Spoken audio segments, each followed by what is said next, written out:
Fala galerinha do YouTube, belezinha? Aqui é a Beatriz e Sony, sejam bem-vindos a mais um Sou Dessas. E vocês estão carecas de saber que o gênero da animação é um dos mais amados do mundo, desde os pequenininhos até os adultos. E muita gente ama, mas pouca gente conhece o seu percurso histórico. Pois é, pouca gente conhece como a animação começou, quais foram os principais feitos no início da animação e por aí vai. Mas cá estou para disponibilizar para vocês esses conteúdos aqui no quadro Miss Animation. E para começar a falar sobre história de animação mesmo, eu separei aqui 5 fatos muito importantes para você que quer saber mais sobre a história da animação. Então vem comigo nessa listinha bem lightzinha, Inclusive eu vou me aprofundar mais à frente, por aí vai, em outros vídeos. Vou ter outros vídeos aí continuando essa lista, até porque tem muita coisa sobre animação aí pela frente. Mas se você gosta da história da animação, tem curiosidade a respeito desse assunto, gosta de cinema de animação, não esqueça de dar um like aqui embaixo, de se inscrever no canal para não perder outros conteúdos e de badar o sininho para não perder nenhuma notificação, beleza? Então vamos nessa que temos muito o que explorar e roda a vinheta!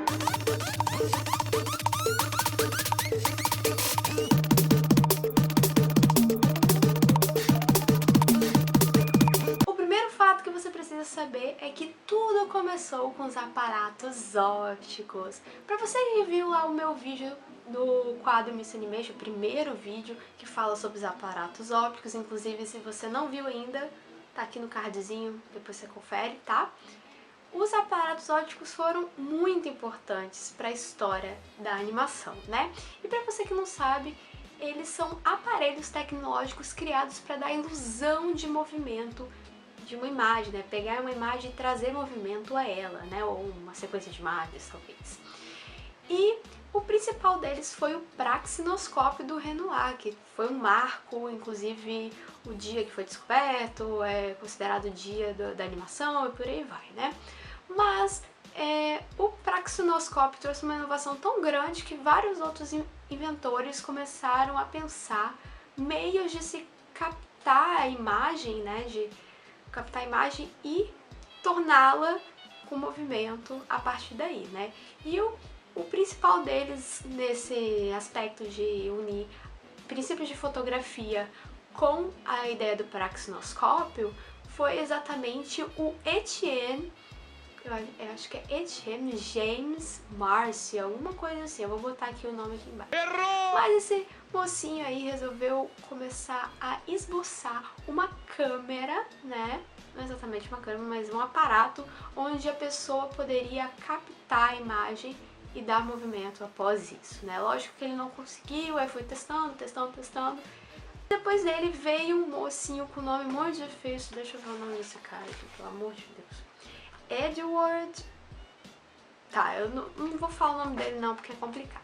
Mas o sobrenome dele é Muybridge. Aí o Muybridge, que era um fotógrafo bem bacaninha na época, ele resolveu fazer um experimento com 12 câmeras fotográficas colocadas de forma sequencial em frente a uma pista de corrida de cavalo, Ele botou um mocinho lá pra andar no cavalo dele, correr lá, e no momento que o cara disparou, ele disparou todas as câmeras, E ele fez isso com 24 câmeras também, E a partir disso ele viu, a questão da imagem sequencial, que isso traz movimento e por aí vai. E lógico, os outros inventores começaram a aproveitar essas ideias, a ideia do Etienne, a ideia dele também, e foram aperfeiçoando até a gente chegar aí no cinematógrafo, que foi a primeira câmera filmadora que foi desenvolvida pelos irmãos Lumière. Foram eles que criaram os primeiros filmes na história do cinema. Sendo assim, então, uma prova, de que o cinema e a história da animação andam lado a lado, não é mesmo, meninas? Tudo bom? O segundo fato que você precisa saber sobre a história da animação é relacionado à primeira animação da história. Segundo os estudiosos, foi a Humorous Faces of Funny Faces, uma obra de 1906 do britânico J. Stuart Blackton, que era conhecido pelos seus trabalhos de line scratch, que era uma técnica de desenho rápido e ao vivo que você fazia assim, dava ideia de movimento. Esse trabalho do Blackton foi exatamente seguindo aí o line scratch, ele meio que fez o registro disso. Só que a gente não pode deixar de falar sobre o primeiro desenho animado da história, né? Essa menção rosa do primeiro desenho animado da história, que foi Fantasmagoria, de Emily Cole, né? O Cole, não sei como que pronuncia. Só que um detalhe, o Blackton, ele tinha criado aquela animação com uma forma de atrair o público, né, com uma coisa diferente. O Cal, pelo contrário, né, ele traz uma ideia aí de possibilidade artística, né, de explorar essas possibilidades artísticas novas, né, que muitos outros artistas na época fizeram. O terceiro fato que você precisa saber sobre a história da animação é relacionado à chegada do Keyframe, né? Lá na transição do século XIX para o século XX, vários chargistas e cartunistas começaram a explorar novas possibilidades para poderem se expressar artisticamente, né? Expressar as ideias e também contar as histórias que eles queriam contar. Com a chegada do cinema de animação, eles resolveram explorar, né, essa nova possibilidade, inventando essas pequenas animações, fazendo vários experimentos. E nessa época, né, o que estava mais se destacando era o Winsor McCay. O Winsor McCay era conhecido pelos quadrinhos de Little Nemo, né? Ele era bastante famoso por esse trabalho e ele resolveu animar os personagens dessa história. Depois disso, o Winsor McCay começou a dar uma inovada, começou a explorar mais a técnica da animação. E inclusive no ano seguinte que ele trouxe Little Nemo para animação, ele fez o curta How a Mosquito Operates, que ele faz aí o mosquito ter uns trejeitos meio humanos, né? Só que o principal feito do McCay não foi nem esse nem o outro. Foi simplesmente a invenção do keyframe, que foi uma técnica de animação que fazia com que os personagens se movimentassem com fluidez. E a obra que marca a chegada do keyframe foi nada mais nada menos que Gertie the Dinosaur, que é uma obra super famosa, que inclusive tem até referência lá no Hollywood Studios, né? Gertie the Dinosaur foi lançada em 1914 e o movimento dela era bem fluido e bem interessante mesmo, um marco na época, que inclusive ajudou aí a impulsionar ainda mais o cinema de animação. Vamos aqui ao quarto fato que você precisa saber sobre a história da animação, e esse é nada mais nada menos do que a industrialização da animação, que foi um período muito interessante dentro do cinema de animação. Mas por que é interessante? Porque assim, a gente estava num momento de fervor das animações, vários cartunistas e chargistas investindo nas animações e o público estava impressionado, queria muito mais animações e muito mais produções. Então eles se sentiram pressionados em fabricar mais animações, né, produzir mais animações. Só que eles ficavam pensando em formas de se fazer isso com baixos custos e também com rapidez, só que sem perder a qualidade, lógico. Então várias equipes e vários artistas começaram a pensar em meios, né? E o John Randolph Bray, ele criou, por exemplo, 4 princípios em que a pessoa precisaria seguir, ou a equipe precisaria seguir, para atingir esses objetivos. Isso com base, então, em noções artísticas e também de empreendedorismo que o próprio Bray tinha, né? Além do Bray, a gente também teve uma outra coisa muito interessante, que inclusive foi difundida até o início aí da utilização do 3D, que foi o uso dos acetatos, né? A popularização do uso dos acetatos, que foi feito lá em 1914 pelo Earl Hurd, né? Ele foi o difusor dessa ideia e por aí vai.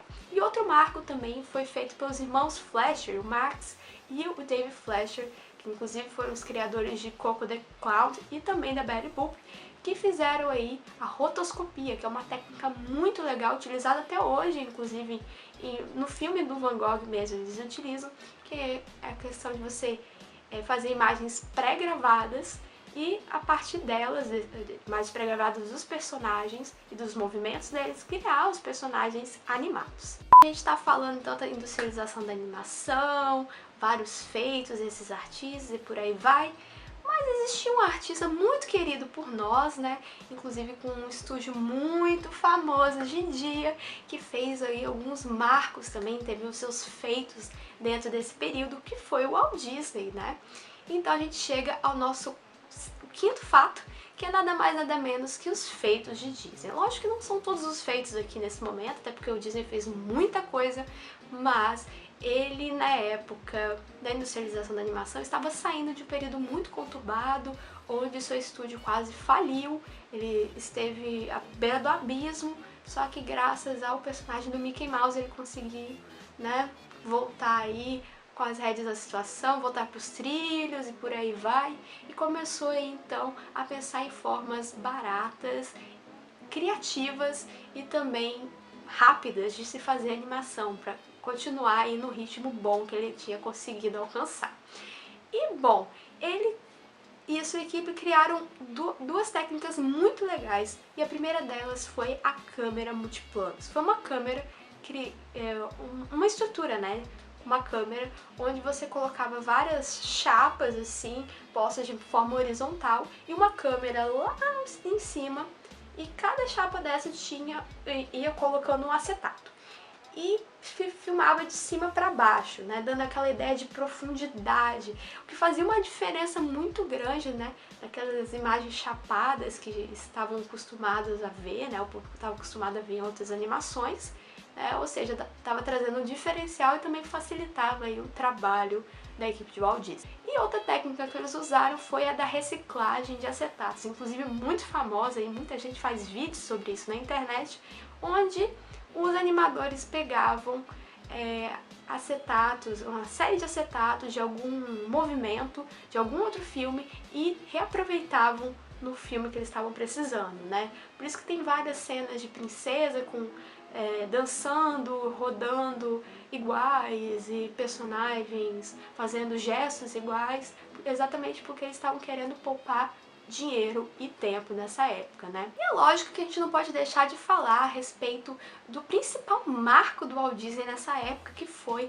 a criação da primeira animação em longa-metragem do mundo, que foi Branca de Neve e os Sete Anões, lançada em 1937 e é conhecida até hoje como um marco muito importante para a história da animação, que a gente não poderia deixar de falar aqui nessa lista. Bom, pessoal, então é isso. Eu espero que vocês tenham curtido bastante esse vídeo, né? Esses são 5 fatos só. Existem outros fatos, inclusive eu estou à disposição para fazer uma outra lista de mais 5 fatos, então se você quer essa nova lista, não esqueça de comentar aqui embaixo, aqui nos comentários, sério mesmo, comenta mesmo, gente. Vamos pedir aí alguma coisa, se quiserem sugerir algum tema para me aprofundar em um desses temas que eu falei aqui, pode estar falando nos comentários, porque o feedback de vocês é muito importante.